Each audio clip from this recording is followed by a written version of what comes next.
বাংলাদেশের হয়ে টেস্ট খেলে এখন সবথেকে বেশি সেঞ্চুরি মুশফিকুর রহিমের। লাস্ট ম্যাচেও ৭১ রান করে আউট হয়ে গেছিল, অল্পের জন্য সেঞ্চুরি হয়নি, কিন্তু এবার সেই ভুল করেনি। বর্তমান স্কোর ১২৫, এখনও টিকে আছে। ৮টা আউট হয়ে গেছে, কিন্তু মুশফিকুর রহিম এখনও টিকে আছে। মুশফিকুর রহিম বাউন্ডারি মেরে নিজের সেঞ্চুরি কমপ্লিট করে, এবং যখন সে বাউন্ডারিটা মারে সেঞ্চুরিটা কমপ্লিট হয়, তখন দেখাচ্ছিল যে মাত্র ৯টা ৪ এবং ১টি ৬ নেয়। মানে বাউন্ডারি থেকে সে মাত্র ৪২ রান নেয়।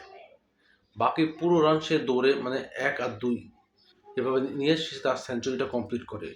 টেস্ট ক্রিকেটে এটা প্রচুর ইম্পর্টেন্ট। টেস্ট ক্রিকেট হচ্ছে কি লং গেম। এখানে আপনি যত বেশি টিকে থাকতে পারবেন, তত আপনার স্কোর করার সম্ভাবনা বেশি হয়ে যায়। মুশফিকুর রহিম সে টিকে আছে, এবং সে আস্তে আস্তে আস্তে করে সেঞ্চুরি করে ফেলছে। এখনও পর্যন্ত টিকে আছে, ৮টা উইকেট পড়ে গেছে। সে এই নিয়ে টোটাল ৬টা পার্টনারশিপ করছে এখন পর্যন্ত, আমি যখন ভিডিও বানাচ্ছি। প্রথম ছিল শান্তর সাথে, তারপর মিরাজ, লিটন, তাসকিন, তাইজুল, শরীফুল মনে হয় এখন ব্যাটিং করতেছে মুশফিকুরের সাথে। সো এই যে রান রোটেশন যেটা বলে, সেটাকে মেনটেন করা অনেক বড় বিষয়।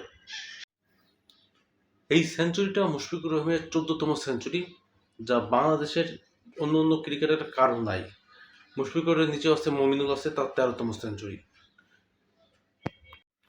আমার আগের ভিডিওতে আমি বলছিলাম বাংলাদেশ যদি ৩৫০ মতো টার্গেট দিতে পারে, তাহলে বাংলাদেশের হাতের ম্যাচটা চলে আসবে। Bangladesh already ৪০০ run plus lead নিয়ে বসে আছে, এবং আমাদের ইচ্ছা যে আজকে যেন বাংলাদেশ অল আউট না হয়। তাহলে মনে করেন আরও বেশি, যদি ৪৫০-এর মতো রানটা হতে পারে, কিন্তু হাতে উইকেট নাই। সো এদেরকে টিকে থাকতে হবে। মুশফিকুর রহিম যদি লিটন দাসের মতো একাই ব্যাট করে, তাহলে অনেকটা ম্যাচ হাতে আরও চলে আসবে।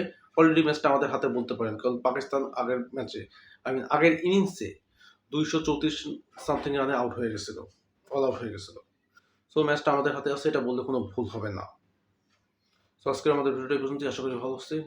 কেমন লাগছে অবশ্যই কমেন্টে জানাবেন, এবং ভিডিওটাকে অবশ্যই একটা লাইক করে দেবেন, এবং চ্যানেলটাকে সাবস্ক্রাইব করে দেবেন। Thank you so much for watching.